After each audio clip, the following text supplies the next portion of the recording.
जी दोनों नमस्ते, सत श्री अकाल, आदाब, अस्सलाम वालेकुम भाई मेरी तरफ से सबको। और जो चैनल पे नए हैं प्लीज़ लाइक एंड सब्सक्राइब कर दें। और आज बात कर ली जाए तो आज बात होगी अपने गौतम गंभीर साहब के ऊपर, और साथ ही साथ थोड़ा सा पाकिस्तान और बांग्लादेश का जो ओडीआई मैच था थर्ड, जो कि कंप्लीट हो चुका है, जो कि बांग्लादेश ने पाकिस्तान को ठोक दिया और 2-1 से सीरीज़ भी जीत ली है, उस पर बात करेंगे। तो भाई सबसे पहले तो मैं गौतम गंभीर की वो इंटरव्यू जो था वो मैं सुन रहा था, तो उस पर बात की जाए। कहीं ना कहीं गंभीर ने ये जाहिर करा है कि भाई उसके मन में जो थोड़ी थी बातें उसने वो कहीं ना कहीं शेयर करी हैं। थोड़ी सी एक आधी इमोशनल बात भी है कि भाई कि मैं हमेशा मतलब कि मैं भी इंसान हूँ, मेरे से भी गलतियाँ हो सकती हैं, बट मेरी कभी भी नीयत ख़राब नहीं हो सकती। अपनी टीम को लेके, अपनी कंट्री को लेके कभी भी मेरी नीयत में खोट नहीं आपको मिलेगी, ये मैं आपको बता दूँ बात। गौतम गंभीर ने अपने इंटरव्यू में स्पेशली बात करी है, और साथ में गंभीर ने ये भी कहा कि भाई मैं कहीं ना कहीं जब उनसे सवाल हुआ कि आप 2028 के ओलंपिक्स जो होने जा रही है क्रिकेट आ रही है ओलंपिक्स में, तो उसमें आप इंडिया की कोचिंग करना चाहेंगे या करेंगे? तो उसमें गंभीर ने कहा कि भाई ऑब्वियसली बात है कि ये बहुत बड़ी चीज़ है कि आपको ये मौका मिल रहा है और उसमें मैं शामिल हूँ, चाहे मेरा टेन्योर 2027 तक का ही है, पर अगर मुझे मौका मिलेगा तो मैं ज़रूर जाऊंगा और जाना भी चाहिए, क्योंकि वो एक विनिंग कोच है जिन पे क्रिटिसाइज़ इतना ज़्यादा हो रहा था, शुरुआत से लेके अभी तक क्रिटिसाइज़ हो रहा था कि गंभीर अपनी मनमानी कर रहा है, वो अपनी टीम चला रहा है, ये कर रहा है, वो कर रहा है। बट कहीं ना कहीं गंभीर ने वो सभी चीज़ों को साइडलाइन करके जब ट्रॉफ़ी जीती, एशिया कप देख लो, चैम्पियंस ट्रॉफ़ी देख लो आप, और अब ये T20 का वर्ल्ड कप देख लो, तो कहीं ना कहीं गंभीर ने सबके मुंह बंद कर दिए हैं। और ख़ास करके वो संजू सैमसन का भी अब कहना है कि भाई मुझे गंभीर ने बहुत बैक करा था। गंभीर के साथ मेरी आज की नहीं बहुत पुरानी बातचीत है, उनके साथ मैं काफ़ी चीज़ें सीखी है गौतम गंभीर से मैंने। और मुझे कहीं ना कहीं वो ट्वीट दोबारा से मैं वो बताऊंगा कि भाई मुझे याद आती कि 2020 में जो गौतम गंभीर ने ट्वीट करी थी कि भाई संजू सैमसन का इंडियन क्रिकेट से ना खेलना वो संजू सैमसन की बदनसीबी नहीं, इंडियन क्रिकेट की बदनसीबी होगी। और कहीं ना कहीं हमने वो देखा भी कि क्वार्टर फाइनल हो, सेमीफाइनल हो या फाइनल हो, संजू सैमसन ने आपको हर मैच जिताया है अपने बलबूते पे। और यहाँ पे मैं ये भी बात कहूँगा कि भाई आईसीआईसी कह रहा हूँ भाई, आईसीसी से मुझे थोड़ा सा ये है, थोड़ी प्रॉब्लम है भाई। ये बड़ी गलत चीज़ उन्होंने करी है कि संजू सैमसन को उन्होंने वो टीम में नहीं रखा। प्लेयर ऑफ द टूर्नामेंट तो मिल गया उनको, but player of the month में नहीं रखा भाई। ये तो बहुत गलत चीज़ मैं कहूँगा कि संजू सैमसन जो कि जिसने सिंगल हैंडेडली आपको मेन मैचेस जिताए हैं, डू और डाई मैचेस, तो आईसीसी को कहीं ना कहीं अगर रख ही रहे तो भाई संजू सैमसन को आपको रखना चाहिए था। ये बहुत नाइंसाफ़ी मैं कहूँगा करी है आईसीसी ने। बट चलो अब बात कर ली जाए गंभीर के ऊपर ही कि जब गंभीर आए तो टेस्ट सीरीज़ जब लगी तो सभी ने कहा कि यार ये गंभीर अपनी मनमर्जी कर रहा है, तो गंभीर तब भी शांत थे। उसके बाद चैम्पियंस ट्रॉफी जीती, उसके बाद गंभीर का फिर वो शुरू हो गया कि भाई गंभीर धोनी से सड़ते हैं या जेलस है गंभीर अभी भी धोनी से, विराट कोहली से, कहीं ना कहीं रोहित शर्मा से भी, कि वो उनकी बात नहीं सुनते हैं, ये करते हैं वो करते हैं। पर वो सारी चीज़ों को गंभीर ने साइडलाइन करके सबके मुंह पे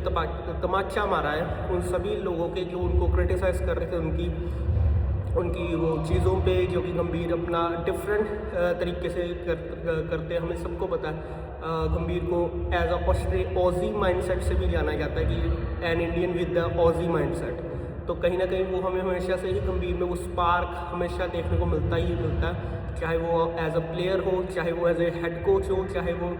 लखनऊ के कोचिंग ही क्यों ना कर रहे हो। वो भी हमें फड्डा याद है जब विराट कोहली के साथ और गौतम गंभीर की लड़ाई हुई थी वो नवीन उल हक को लेकर, तो वहाँ पे भी मामला बहुत ख़राब हो गए थे। पर फिर लोगों ने कहा कि गंभीर अभी भी खार रखते हैं कि गंभीर ये करते हैं वो करते हैं। और कहीं ना कहीं MS धोनी की वो ट्वीट गौतम गंभीर पे जो करी थी गंभीर पे कि आपकी वो स्माइल अच्छी लगती है हेड कोच पे, तो वो कहीं ना कहीं वो चीज़ें मेल्ट होती दिखती हैं अब लोगों को, फैंस को, जो लड़ते झगड़ते रहते हैं कि भाई धोनी को बोल रहा है गंभीर क्रेडिट चोर है, गंभीर तो ये है वो है। और गंभीर ने एक और बात गलत साबित कर दी सबकी, जो लोग उसको कहते थे कि भाई ये क्रेडिट चोर है, उसी क्रेडिट चोर ने राहुल द्रविड़ जी को क्रेडिट पूरा दिया है, अपनी स्पीच में स्पेशली मेंशन करा है, VVS लक्ष्मण को करा है, और सभी क्रिकेट के प्रॉपर कोचिंग स्टाफ हो गया, चाहे वो टीम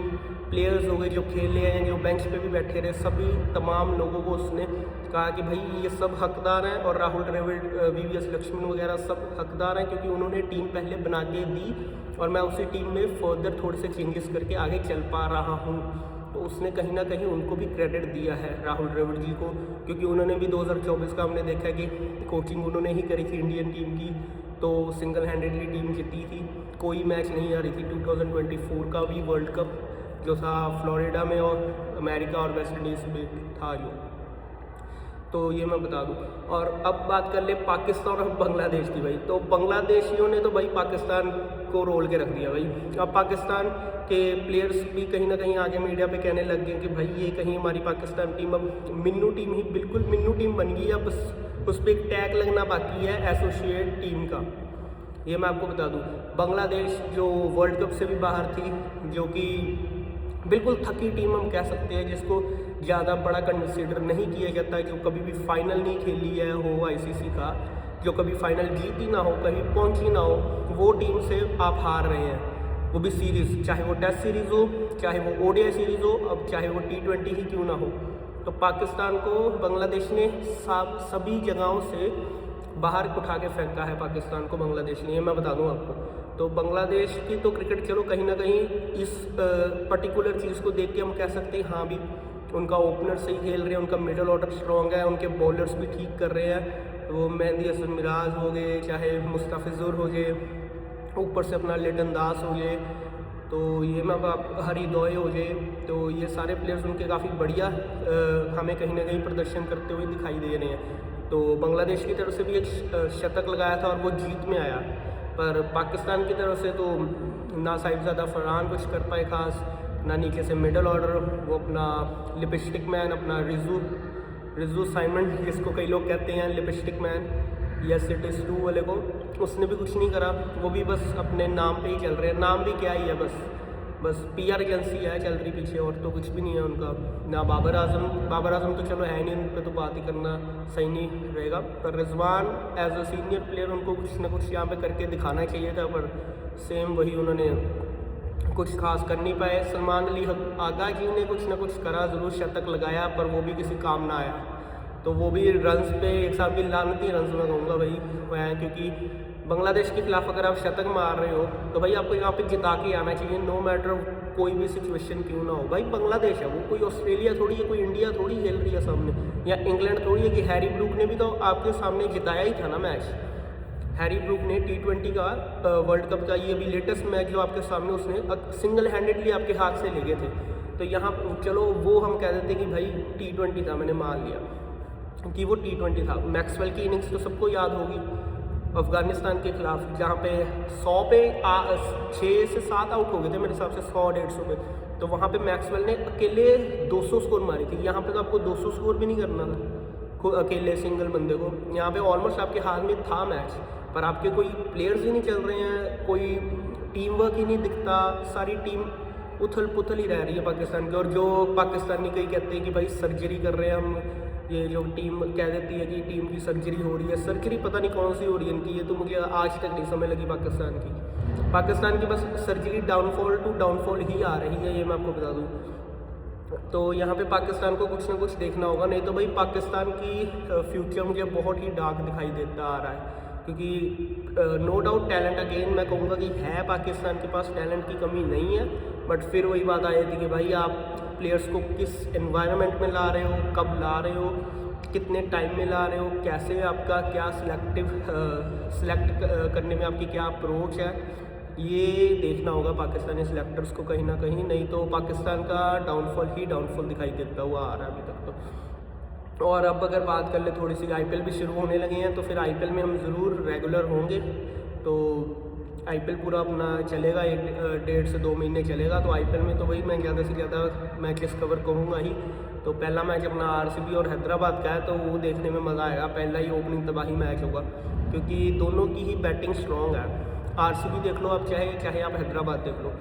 RCB का अपना विराट कोहली हो गए, फिल सॉल्ट हो गए वगैरह, ऊपर से सारे प्लेयर तगड़े चल रहे हैं, उनके गर्म चल रहे हैं पूरे। और इधर से हैदराबाद के भी ईशान किशन, अभिषेक, दोनों ही इंडियन टीम में हमने देखा है कि लास्ट मैच फाइनल में क्या करके आए। किशन तो भाई पीछे से ही चल रहा है, वो डोमेस्टिक से ही तपा हुआ आ रहा है, तो इसके ऊपर प्रॉपर हम वीडियो करेंगे जब आईपीएल शुरू होने लगेगा, उससे एक आधे दिन पहले उस पर हम पूरी बात करेंगे। बट अभी के लिए बस इतना ही, बाकी अगर कोई अपडेट आएगी तो मैं इसी चैनल पे ज़रूर दूंगा आपको। तब तक के लिए thank you. Please like and subscribe if you like the videos. Thank you.